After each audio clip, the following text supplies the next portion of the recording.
Welcome to the Maryland Art Summit.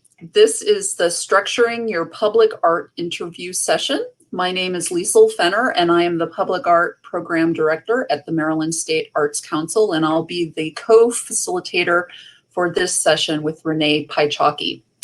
Just a few announcements before we start.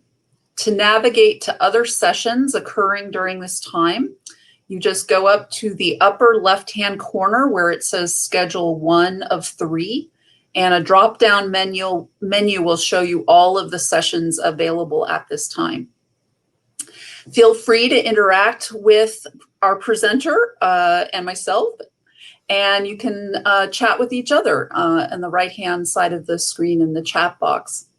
If you have a question, we welcome you to click on Ask a Question down at the bottom of your screen, and we will get to questions following Renee's presentation. And let me tell you a little about Renee. She is passionate about developing projects and initiatives to engage artists and communities in the public realm. She founded Pittsburgh's Office of Public Art in 2005 and served as the director until 2017. Previously, she was the facilitator of the Public Art Network at Americans for the Arts, and that's where Renee and I first met, and we've been working together ever since. She is now a consultant based in nearby Pittsburgh. Renee, we're so glad you can join us today and share your knowledge and experience to advise artists in seeking public art commissions. Thanks, Liesl. I'm so excited to be here. So we are opening each summit session by acknowledging the original inhabitants of the lands.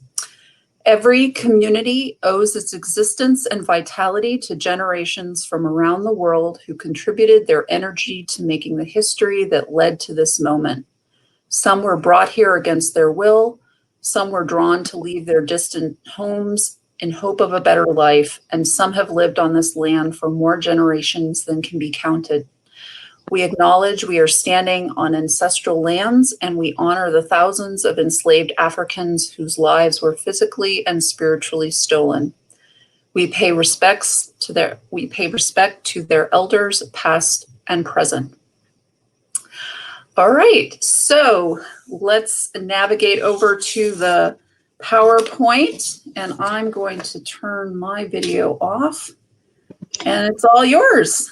Great, thanks, Liesl. One thing, Liesl, before you get off, is I just want to let everyone know that when I have my PowerPoint on, I can't see the chat, and so Liesl is going to be managing the questions. And I don't mind if people have questions during the presentation, if there's something that's really important that they feel like they don't want to wait. So it's okay to interrupt me.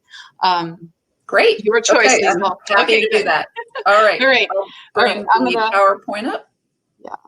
Do that. Let me know if it's work. Can you see it? Oh, yes. Sorry. Oh, so funny. That's okay. How's that? There we go. Okay, great.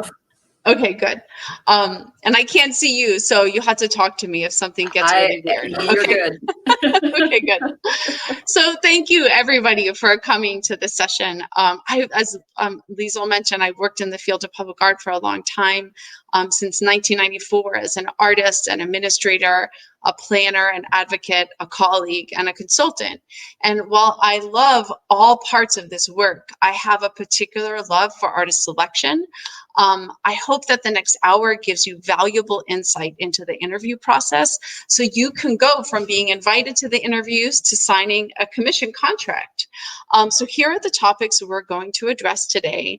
This presentation is relevant whether or not you are interviewing for a request for qualifications, where you're presenting qualifications, talking about your past work, or if you're interviewing for a project through an RFP, which is a request for proposals, where you have been asked to also come up with a concept. So hopefully this is the session that you want to be in. I think it's going to be pretty fun. So before we get into what I know you're all here for, which is what is the magic way that I can set up my presentation so I win everything all the time, let's step back a bit and discuss who you'll be meeting with. Understanding how panels are structured gives you information about how to present yourself and your work. So I'm sure there are some folks on the phone here who've been interviewed many times, but there might also be some folks here who've never had the chance to be interviewed. So I want to start with who is on a panel. And very, very typically, an artist selection panel is a combination of arts professionals, project representatives who are people connected to the project. That can be like someone like Liesel who works for the public art program. It can be an agency representative. Let's say if your project, the commission's at a library, it could be someone who's the head of libraries for that city. There are often designers who are on the panel, the architect, landscape architect, or engineer who's affiliated with the site, and also community members. And those are people who are connected to the site through geography. They could be immediate neighbors, common interests, meaning they are people who have an affiliation with the site where the artwork is located, or they're people who are going to be using the site. Say if it's a public school, it could be teachers or parents or even students who are part of the process. So I'd like to give you a couple images of what typical panels look like. So one thing you should know is that before they've met you, they have been through tens and maybe hundreds of applications to select finalists. That often involves sitting in a dark room for hours looking at a screen. So believe me, they are very happy to be talking to humans about their work, even if you're on a screen, because it becomes a virtual video conference. So they're sitting around a table usually during the interview, although that could be a little bit different. And here's, there's usually snacks. Hopefully they offer you some water when you show up. This particular panel was for requests for qualifications for a permanent artwork. This is the selection process to get to finalists. It's not where the finalists are. This was a panel. You see, it's very glamorous looking all the time, right? It's not like being on one of those America's Got Talent shows or something like that. You'll be probably escorted to a room, a conference room type of environment where people are sitting there patiently and excited to see you. So for an invitational, this is for an invitational. There wasn't a big slide process beforehand where people were looking through many, many slides. It was a pre-qualified list that was developed by the arts administrator. And who's sitting in this room are the site owners, because it's a private development for senior housing. And the owner decided they also wanted to bring in some community members and listen to the advice of the public art administrator to also bring in a curator, an outside arts administrator. Sometimes, especially now when, well, I don't know what's going to happen in the future, but when there's a process where you have multiple artists who are being selected at one time to participate in a program, or even if there's a very large capital construction project where many artists are going to be chosen, there could be something put together which is called a super panel, where you have many different organizations and many different community members coming together. This was a super panel that we put together at the Office of Public Art to bring in artists to collaborate with a community organization to present a temporary artwork. And what's happening in this particular image is the entire room looked at the pool of artists who applied. Maybe it was about 60 artists, and they narrowed the list down to 16 artists. And then the community organizations were invited to look at that list of 16 and pick the 4 artists that they wanted to interview. That was done because the level of collaboration between the community organizations and the artists was so high that we wanted to make sure that the community was interviewing exactly the 4 people that they wanted to meet. What the whole panel's job was is to look through that pool of 60 people and pick the 16 people that everyone felt would be qualified to compete for the project. So this is a pretty exciting day. And then this actually is a photo from an interview day. This was another super panel, but not for necessarily a temporary public artwork, but a creative project that would be produced through an artist residency in collaboration with the United Somali Bantu Group of Pittsburgh. So in this particular project, again, because the level of collaboration was so high, and the artists would be working with the community for 2 years, very in depth, the number of community members, it was higher than a typical panel. And so for this particular day, we decided to have lunch first, make sure the panel was nice and fed before they started meeting artists. And we also had a chance to talk with the community members who had never participated on a selection panel before, what to expect that day. So we, as our good arts administrators would do, we got our panel very prepared for how to go through the interview process. So I wanted to show you some of these images to give you an idea of what happens behind the scenes before you get to that interview room. But I also wanted to talk about that because it's valuable information for you to understand who you are meeting with. The typical public art panel is not filled with people who work in the arts. It very often can have people who never work in the arts. This could be one of their first experiences participating on a selection panel. And so they have other types of expertise, right? They have expertise in the site, they have expertise in the community, or expertise in the context of where the project is located.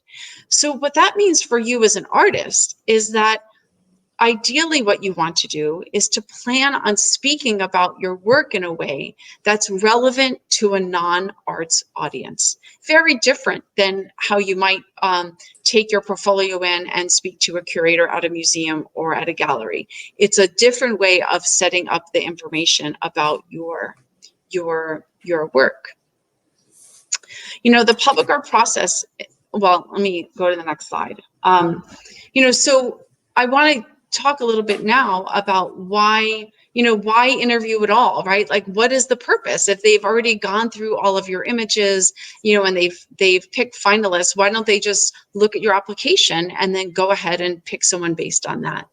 Well, I think it's important to know that the public art process is very different than purchasing an artwork for a site.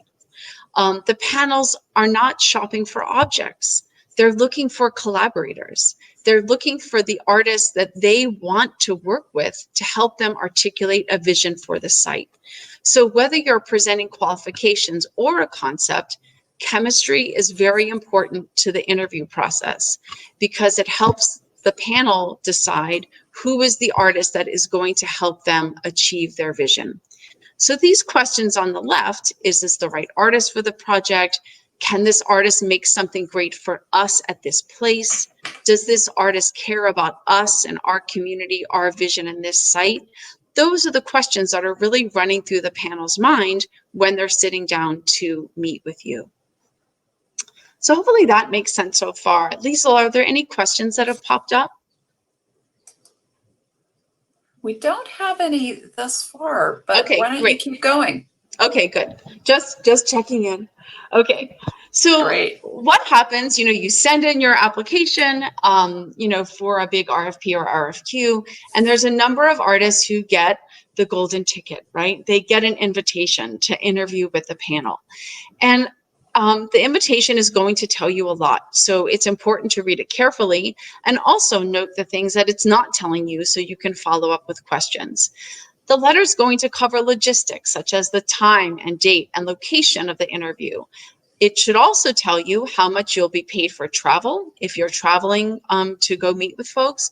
And if you are presenting a concept, what the fee is going to be for you to present an idea. It should also talk about technology requirements, the format of your interview. Is it going to be a PowerPoint? Is it going to be a video conference? It is also going to give you deadlines to email questions or email a presentation. The invitation, ideally, in case there's any arts administrators on the call as well, I like to really encourage my colleagues to do this. It should tell the artists who are being interviewed how many artists are interviewed, and I also encourage administrators to share the names of the other candidates with all of the artists. From my experience, there's really no reason to keep that information a secret. We're usually working with public money anyway, and so being open about who else is in the competition is important. It helps the artists learn about the types of artwork that the panel is interested in, and it also gives them insight as to why they may have been selected to be a finalist. And that can be very helpful to artists as they're planning their presentations. So one thing that the invitation should not tell you, and for artists it's not appropriate to ask, is the names of the panelists. It could present a conflict of interest situation that would be very uncomfortable.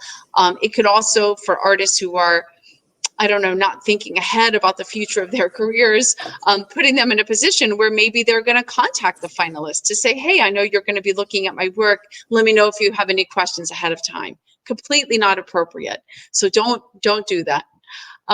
You also can ask about the type. You can ask, though, about the types of people on the panel. How many arts professionals?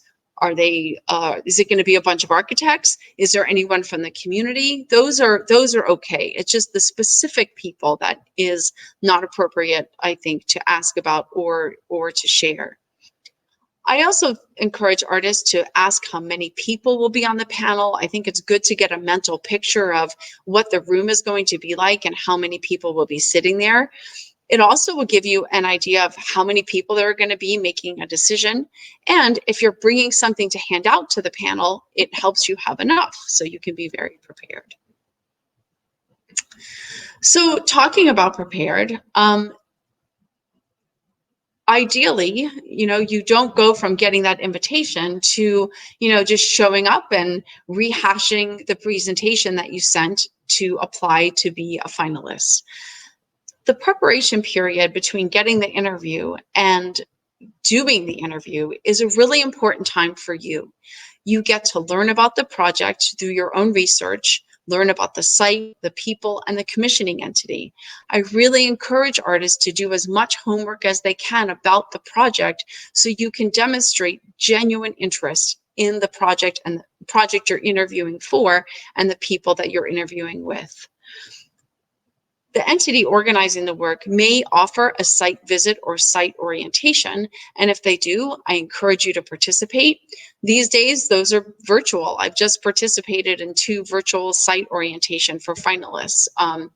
If it's not offered, I encourage you to learn as much about the site and the commission as possible.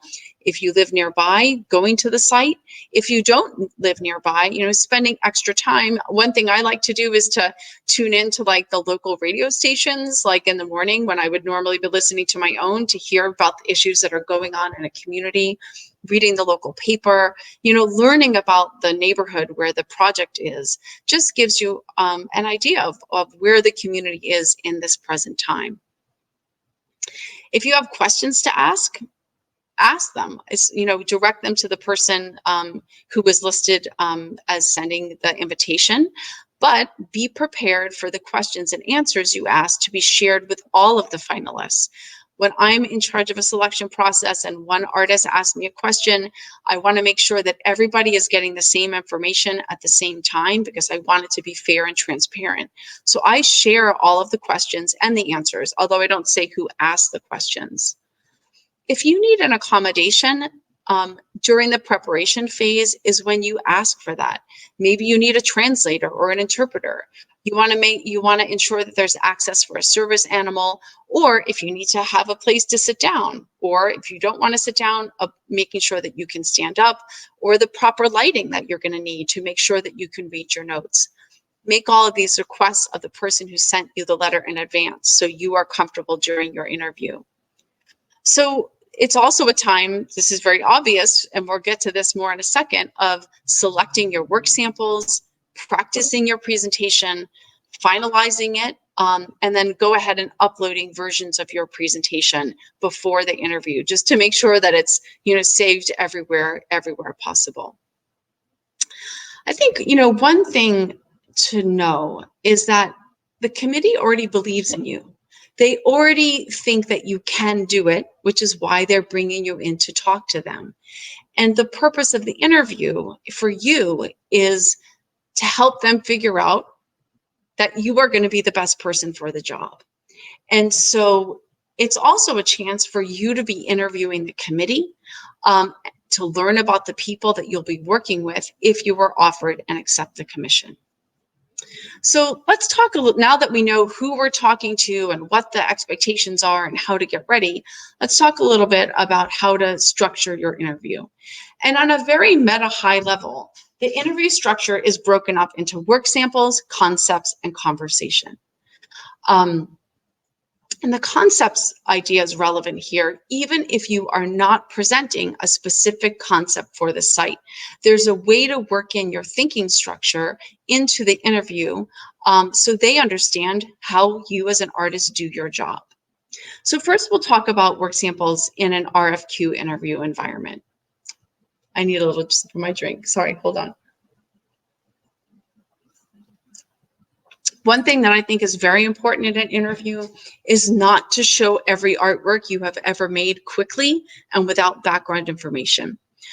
It's overwhelming, especially for panelists who don't look at art all the time. You know, it's a lot of visuals that you're clicking through really quickly. It's not the way to go. Consider showing 3 to 5 relevant projects and get into one of those projects very deeply. Help them understand how you came up with the concept, how you brought the project to fruition. People are curious about how artists come up with ideas and what they're like to work with. And you talking about your process will give the panel important information. How do you develop ideas? What are your sources of inspiration? How do you position your work within the vast field of art making? What do you like to work with? If and how you engage community members? If and how you choose collaborators? Do you work successfully and often with fabricators? And who are the other people who participate in your work? So getting deep into one project in an RFQ is a way to show some of the behind the scenes of your process. And it's relevant whether or not you are presenting an idea. So I think it's also important not just to show slides of the finished artwork, but also of slides that help understand how those projects were made. If you have slides of yourself, images of yourself running workshops or working with a fabricator, you know, in your studio building something, show those images. They tell a full story of the project. And don't be afraid to show twists and turns in a project, especially the one that you're getting into deeply. Oops, I can't believe I just got a phone call. Sorry about that. No worries. Sorry about we that. understand. It's so embarrassing. I put my phone on Do Not Disturb, but it's okay. It's not listening to me. So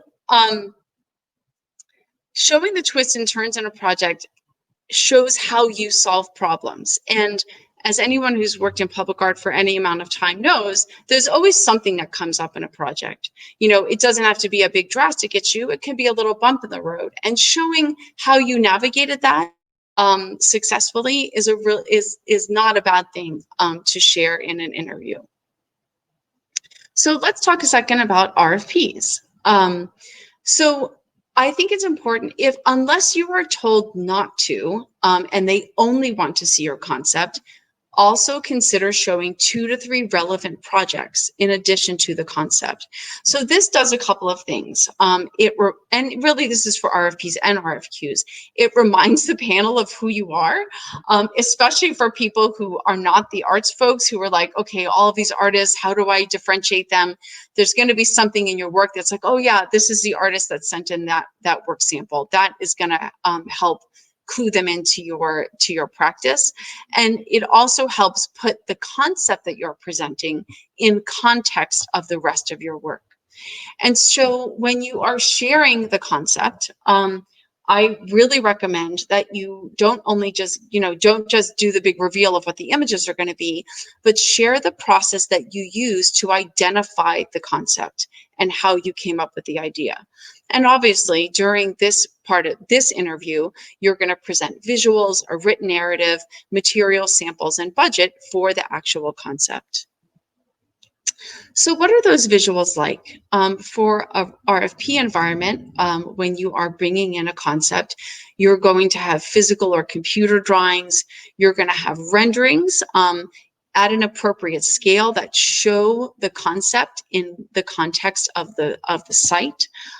You might have a physical model or a computer model. You also may have material samples. So one thing that's important there is to follow the instructions of the person, of the entity that invited you. So they may only want a quick sketch. And so coming in with material samples is going to be too much. They may ask for very specific renderings that show your project in a certain way.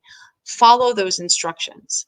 And if all of this, because you're new to public art or you're not used to interviewing, where you're showing a concept makes you anxious, I think it's really important to ask for help. If you don't have the ability to come up with concept images, hire someone or trade with someone who can help you. And they don't need to be very fancy and look like they came from an international architecture firm, but they do have to have the proper scale, and they do need to give an indication of what your project will look and feel like in person. So another very important part of the interview that I notice sometimes is left out is the conversation. Your typical interview is going to last from 30 to 60 minutes. It's important to plan accordingly. Talking about your past work and your concept right up until the end of the interview is a lost opportunity for real dialogue. Most likely, the panel is going to have prepared questions for you, and you may know them in advance from the letter. Feel free to address those directly during your presentation. So, if they ask, like, what is your experience, in our community, feel free to answer that maybe through your work samples or through, other parts of your conversation. You don't need to wait for them to ask you that. But one thing that's really important that I notice maybe only half artists do is having relevant questions for the people that you're interviewing with. And pardon the metaphor, but we've all been on dates where the person that we're dating, going on a date with, just talks and talks about themselves the entire time and never asks you anything. Spend some time coming up with good questions that are not just about the budget and the timeline, because those are questions about you, right? Your questions are a way to demonstrate interest and curiosity about the project, the community, and the context. So go prepared with that. So let's mention some ideas that are not good. This one's a bit of a repeat, talking about yourself the entire time, running to the very last minute, not leaving any time for questions, not a good idea. Another thing, and this, you shouldn't have to say this, but I've seen artists make a mistake out of being nervous or maybe just, not really being prepared for the interview, is saying negative or passive aggressive things about the other candidates, or, why you should be choosing me and not anybody else. But also saying negative things about yourself. Even we all have issues with confidence and being nervous, but this is not the time. During the interview is not the time to say, well, you probably don't want me anyway, or I'm not the best person for the job, or, I really screw things up all the time. And again, like, people chatter because they're nervous. Taking the time to prepare and practice your presentation is going to take some of that edge away, and it is really going to help you. Another thing that is not a good idea, especially if you're showing a concept, but even if you're showing past work, is to say that your public art never needs any maintenance. So, like, unless you're working with ice in a hot environment that melts and evaporates right away, like, your work is going to need maintenance eventually. And by trying to convince a panel that your projects never need any maintenance is really just going to irritate the public art professionals on the panel. It immediately is going to signal to people either you've never gone back to any of your projects to see what they're like 10 years later, or that you really don't know how to design something for the long term and plan for maintenance. Another thing that is not a good idea is sneaking in a concept. So it's an RFQ, you haven't been asked to come in with a concept, but you're like, well, I have a great idea, I'm going to show it anyway. Most of the times, this is not a good idea. The community took the chance to put out a request for qualifications, most likely because they want you to engage with the site, the people, the history, the context of a place before you come up with an idea. So unless you have already done that through intensive previous projects for this specific place or a very, very, very similar place, stick with talking about your past work and how you would come up with a concept. You can talk about a concept in your head without revealing it by showing what your process is. And then that will give you a chance really to ask yourself, was that idea the best one in the first place? You know what I mean? Really, if you think you have a great idea and you've not talked to anyone about it, not worked with anyone about it, and they haven't asked you to present an idea, I strongly suggest not doing it. It could just make you look like someone who, creates projects in a vacuum, in a tunnel, and doesn't actually want to collaborate. Liesl, have any questions come up? Sorry, had to unmute myself there. Sure. Well, we actually, taking a step back, actually, just how do you hear about projects to be able to apply for them? And I know Ryan responded to that question by looking at Cafe, which is an application site that posts calls to artists. Do subscribe to the Maryland State Arts Council's newsletter. All of our calls will be in, I'm sorry, I have a fire alarm going off. I hope you're not hearing that. But yeah, maybe you can speak to where to find those calls. Absolutely. I think Cafe is one really good resource. Your state and local arts council is another good resource. And you mentioned Maryland's. I also look at Submittable. I also look at the public art programs of the places where I want to work. So, if I'm like, oh, I'd really love to do a project in Seattle or Boston or Lancaster County, I look at the Facebook pages and the Instagram feeds and the websites of those entities. Also, you're going to notice that some of the larger public art programs are going to have places where you can sign up to hear more about their ongoing calls. And they are also going to have resource sections of their websites where they're listing other calls. I know for me at the Office of Public Art in Pittsburgh, we developed an artist opportunity newsletter that anyone could subscribe to all across the country, where we would put not only our calls, but public art calls from other places across the country. So taking the time to familiarize yourself with different public art programs and signing up for their social media or their newsletters is going to be a good way to hear about opportunities, as well as some of those national entities that you mentioned, Liesl. So you said Cafe, I think we said Submittable. Forecast Public Art has a good list. The Public Art Network of Americans for the Arts, also their listserv includes artist opportunities. So those are all some good places. And thanks for that question. I'll add one more point for an artist in Maryland. Your first project may not be in Maryland, may not be where you live. Look in DC, look in Philadelphia, look in New York, subscribe to other again, newsletters far and wide, because the calls are open beyond state borders. That's a great point, Liesl. Thanks for mentioning that. So as I had a phone call and you had a fire alarm, let's talk about tech stress. During the interview, there's no way to prepare for possibly every single disaster. But there are a few things you can do to make sure that any glitches come up are going to be less stressful. The first thing that seems elementary, but it's very important, is to follow the instructions of the person organizing the panel.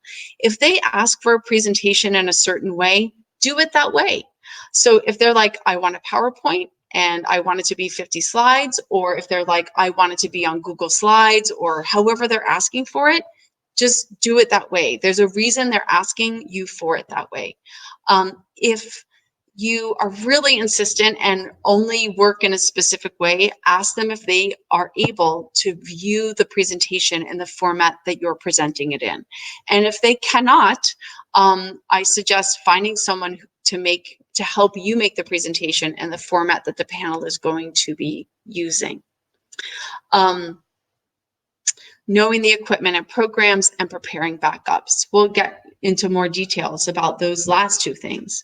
So I think one of the most it doesn't happen as much anymore, but at one point, like some of the most stressful tech moments in any interview is when artists bring their own computers and they're not compatible with the projector. And so, whose computer are you using? Are you using the entity's computer? Are you using your computer? If you're using yours and they're allowing you to do that, making sure you bring all your cables, bring that Mac dongle, bring your power cord, bring your own speakers to make sure if you're showing any video that people can actually hear it. Don't rely that the systems that are set up in the interview environment are going to be compatible with your computer if you are bringing your own. So these days, artists are interviewing via video conference. So far, I can't even believe it, but in the past 3 months, I've participated in 3 different artist interviews where 100% of them happened via Zoom. And so it's important for you as the artist to practice using the video conference platform that they are using for the interview. So ask, is it a Zoom? Is it Google Meet? Is it GoToMeeting? Is it Cisco Meetup? Whatever those things are, practice with it if you have access to it on your own. And if you don't, because it's a paid software, request that the person setting up the interview set up a practice session so you can fumble around with sharing your screen or all those things that you have to do. Just makes a little less stressful if you can smoothly get through all that stuff. Practice using the presentation software. That could be making sure that you know how to click through your video on PowerPoint so it opens up, or if it doesn't work and you're panicking, that you have a series of links lined up so you can just immediately go to Vimeo or wherever your videos are stored. Take the time to go through those practices to make sure that your transitions are smooth. I think right-sizing images and videos and presentations is becoming more and more of an issue, especially as we may be going to video conference platforms for interviews. If you have very heavy files, a JPEG that's, 50 megabytes or something, it's going to take a long time to load on a screen, especially if you're clicking through many of them and you may be causing a lag. So right sizing your images to make sure that they are light and effective and aren't loading up the system is going to be really helpful. Also making sure that the videos, you don't have to make it 4K quality that you would look at a movie theater. Making sure that it's a video format that you can see on a computer screen at home, much smaller file is probably the right way to go. So you might be relying on the internet that is going to be available at a site. I've certainly been in a horrible situation where the internet was broken at the site that day. And luckily, I knew how to turn on my phone's hotspot so all of the artists could use my internet. So you may not have a person like that who's going to be willing to share their hotspot or know that they even have a hotspot in the interview environment. Learning how to use your phone's hotspot, learning how to connect your computer to it so you can access that internet in an emergency situation is going to be really helpful. So backing things up is another really important thing to do. You want to store your presentation online, even the versions that you're going through, you want to avoid a nightmare situation where, the presentation is on your computer, but then for some reason your computer won't turn on when you get to the interview because you have a version of it online on Dropbox or Box or, one of those things. You can get to it through any web browser and be able to do your presentation. I also suggest storing the presentation on an external drive, like a jump drive. So again, you're not using your computer, you're going to be using their computer. For some reason, they can't find your presentation. You have it on a drive and they can open it up. Having it on your computer obviously is a one-on-one, but then also, this might sound really, maybe I chose that I'm older, but bringing a paper copy of your presentation, at least one copy to the interviews in case everything is going nuts, can't be a bad thing. The worst thing it's going to show is that you're very, very prepared. So that's my little talk about preparing backups. So unfortunately, there's no way to talk about interviews without talking about rejection. So I want to give you guys a cheeky little quiz for a second. So you did everything right. You had a paper copy, you right-sized your presentation, you went in depth about one project, you did all of these things, but you still didn't get the project. Is it because everything's the odds are against you, the panel didn't like you, was the panel stupid? Are you a bad artist? Is it all those things together? Well, the truth is that there are typically two things that are the reason why you are rejected. And the first one is the odds are against you. And pretending that that is not the case is not going to be helpful. Knowing that's the case and helping you be yourself and best present yourself at the interview is going to help them make the decision about why they should pick you. Remember, if there's 4 artists interviewing, you only have a 25% chance of getting the project. And if there's 3 artists interviewing, you have only a 33% chance. And so it is true that the odds are against you, but you have a lot of control about doing your best job. So it isn't because, that they didn't.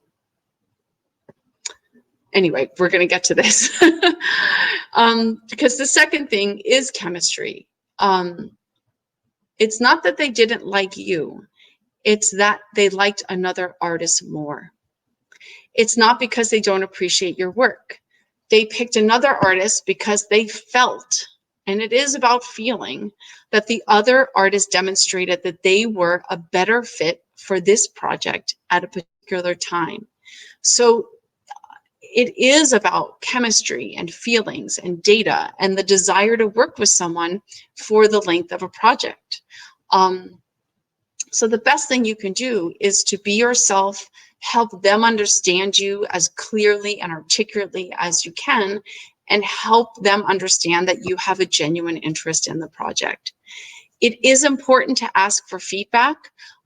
Be prepared because they may not have any. I've had many, many artists contact me and say, is there anything that I could have done better?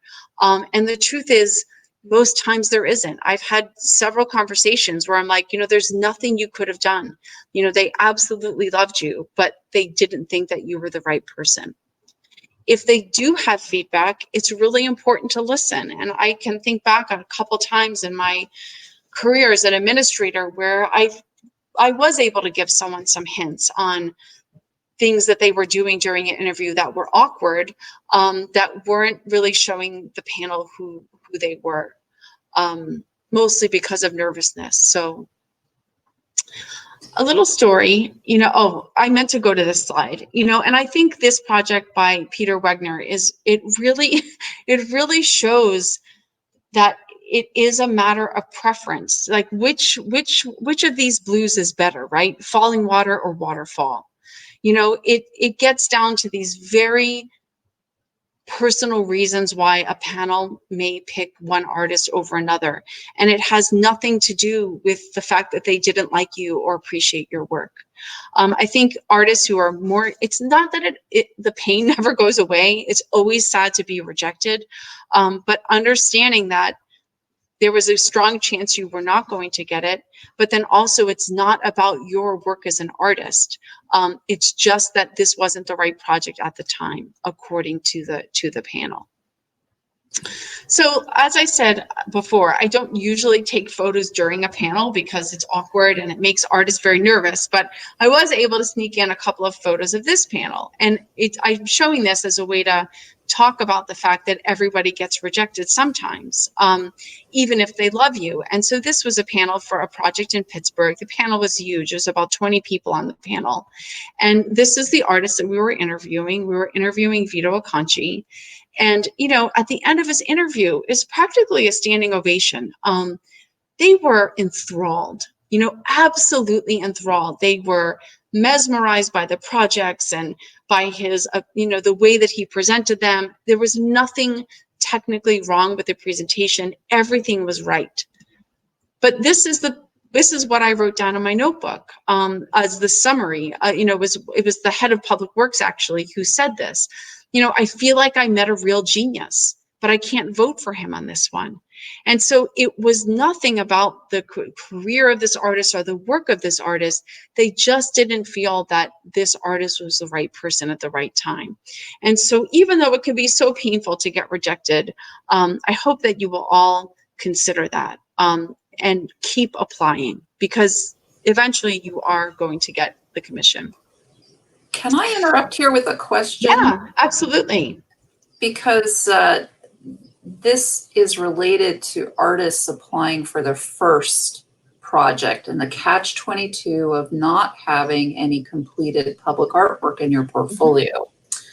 So do you have recommendations for the folks in this category? I do.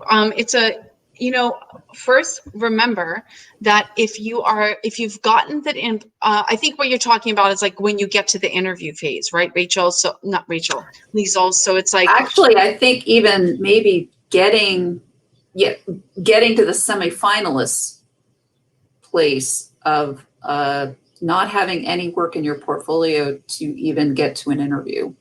Okay. Well, I think in those situations, what's really helpful is that you pick work from the experience that you do have, and show it to its best light, right? Make sure that the work samples you're selecting and the descriptions that you provide of that work are relevant to the opportunity you're applying for. So I'm trying to think of an example off the cuff.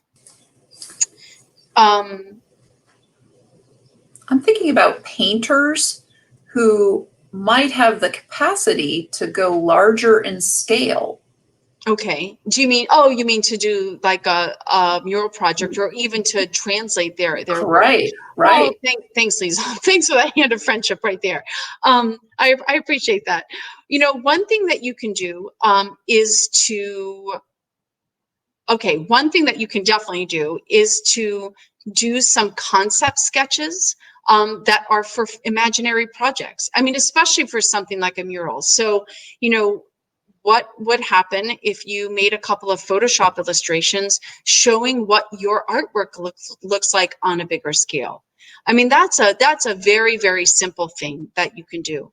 But I think the important thing there is when you're sharing that work sample is be very clear that it's a rendering and not a completed work, and be very clear about how you develop the concept for the artwork that you are showing in that public space. Does that make sense, Liesl? Yes, I think that's really another helpful. Thing that you can do is in the letter, you know, because usually you're asked for a letter of interest and your resume, slides, and a slide script. Is in the letter, be very honest about your connection to the project. So if you have a conceptual or cultural or historic connection, you know, to the project that they're looking for artists for, talk about that. I have commissioned many artists in the past 20 years who've never done a work of public art before, but because they had a particular affinity to the subject matter or to the place, you know, they interviewed and won the commission.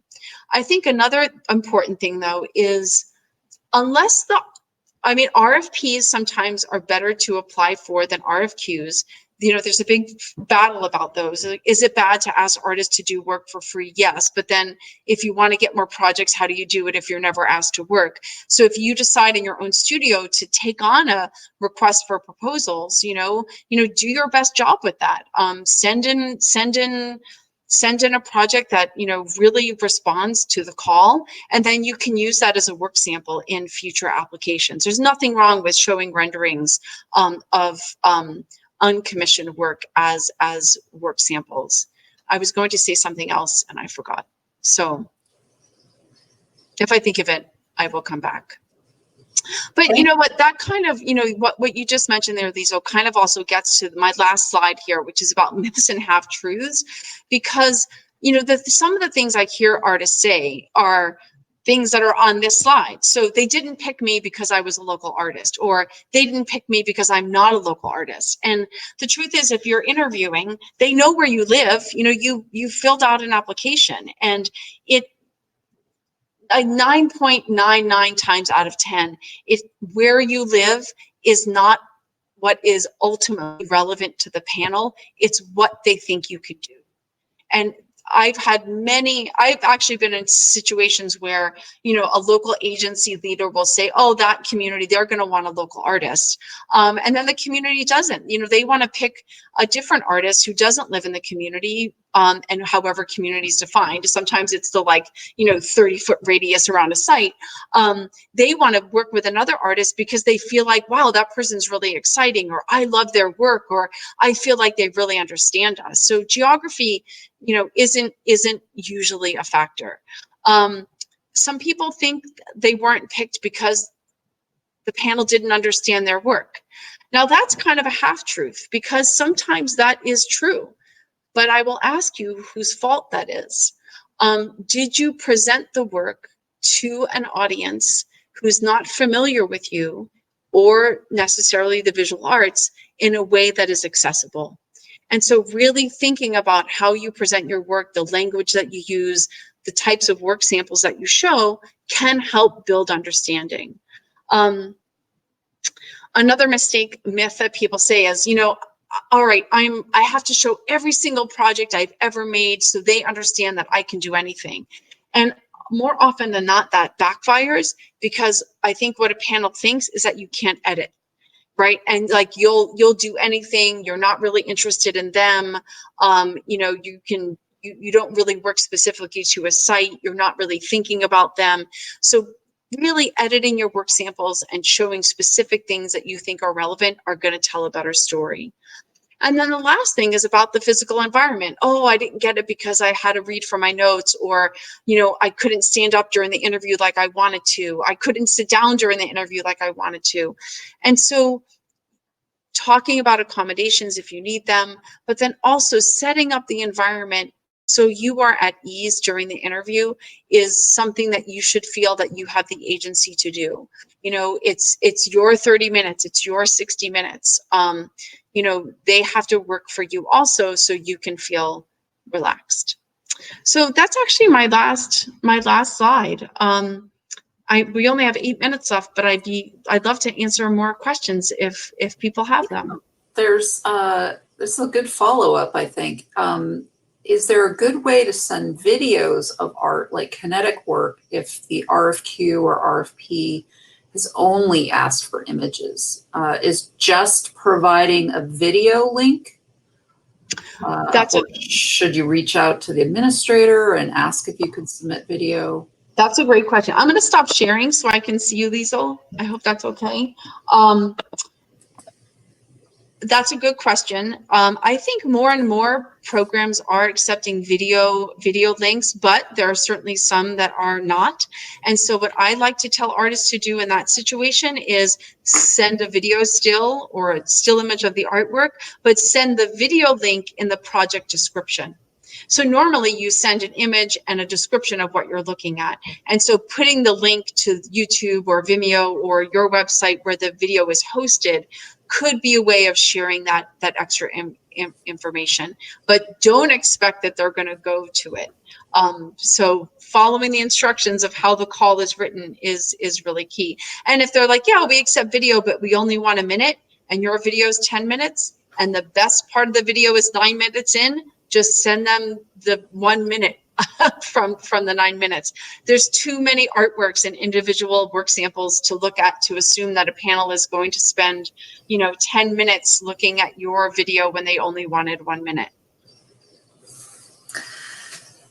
And we have a question about maintenance. Sure. There are some municipalities who develop RFPs, and they don't want an artwork that requires maintenance. So how does an artist deal with an entity that expects your work to not require maintenance? I don't know if I should give an honest answer here, but I'm going to go for it. If you have an entity that's saying to you, we want a maintenance-free artwork, you're working with an entity that has no experience. And you have to think about if you want that as an artist, because it is, unless it's even temporary artwork needs maintenance of some kind, usually. Like if someone is saying we want something 100% maintenance free for the next 50 years, they actually don't know what they're doing. And so you have to think about if you're willing to find out more information about what they are really asking for there. Does it mean that they want an artwork that, gets washed down with the rest of the site? So it's the site is all tile, and so you make a tile work. Okay, that's still not maintenance free. It's still getting washed, right? And so if you get to that point where you can have that conversation, really asking them more about what they intend there is important, because there's nothing that is maintenance free. I mean, I guess it's maintenance free and then it looks terrible. So maybe, you know what I mean? So that's another thing, right? Like if the intention is, oh yeah, we want all of our whole collection to look bad in 15 years and that's their goal. Well, Yeah. There's a question in the chat box from Gail. Do you suggest meeting with architects or project planners for future projects, or is that frowned upon? Meaning it is good to work with an art consultant to work on specific projects. I don't really know what that question means. Right. So Gail, typically for a public art project, the project is coming through a request for qualification or publicized request for proposal RFP process, not usually through an art consultant or architect. Usually public art is coming through a publicly funded program like Maryland State Arts Council's programs and the County Arts Council programs that we have across Maryland. So working with an art consultant is not necessarily going to help you get a project. I think I hopefully addressed that. But I'm wondering if you could close, Renee, thinking about the COVID-19 situation and any opportunities you see coming, positive opportunities coming out of the situation that we're facing, and the selection process moving forward. That's a great question. I think we are going to be doing more and more and more video conferences, and a positive of that is reduce carbon footprint. Yeah. So, a client of mine, we just did an interview. All of the artists were from very far out of town. I'm in Pittsburgh. They were in, California, Oregon.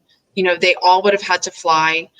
It would have cost the client $5,000 to pay for everyone's travel. And instead, we had no travel. Everyone got to stay home and we saved all that carbon. So I'm going to say that that's positive. Now, some artists are going to struggle with that. I know, because it's better. I think it's better to meet a group in person. I just think that that's really going to change. So yeah. I think that's a great opportunity that's come out of this, positive situation, the reduced carbon footprint. Yeah. So I think for artists also to get more familiar with using video as a tool in an interviewing and in a presentation format for the next year or more is going to be key. I think also it's not just about the carbon and the social distancing, but we're going to see organizations with vastly reduced budgets. And so if I, as a program, am going to choose between having a call open to any artist that wants to apply, but knowing I'm going to do the interviews on video, rather than having it be only open locally and not being able to pay someone for travel, which I think is terrible, I'm going to choose a video conference, right? Because ultimately what I want is for artists who are the best fit for the project to get the job, not necessarily, and that's, they can be anywhere. Great. So. Well, it's 6 o'clock, and Renee, a huge thank you for this fantastic informational session. I think this has provided a great resource for artists, not only in Maryland, but who've joined from all over. This will be on the Maryland Citizens for the Arts site, the recording. So do check back. You can also see the questions that were posed in the chat box as well. I want to encourage folks to register for the other public art sessions we have this week. Another great session tomorrow with our colleague John Pounds and Sean James from Baltimore talking about murals. We also have a session on bike racks and traffic boxes and other placemaking tools in public art. Ryan Patterson will be leading that tomorrow. And we'll be talking about memorials on Friday, a very relevant subject to the present times. So register at the Maryland Citizens for the Arts site. And thank you again, Renee, for thank you for having me. This was fun. Sure. Absolutely. Stay safe, everybody. Thanks, everybody.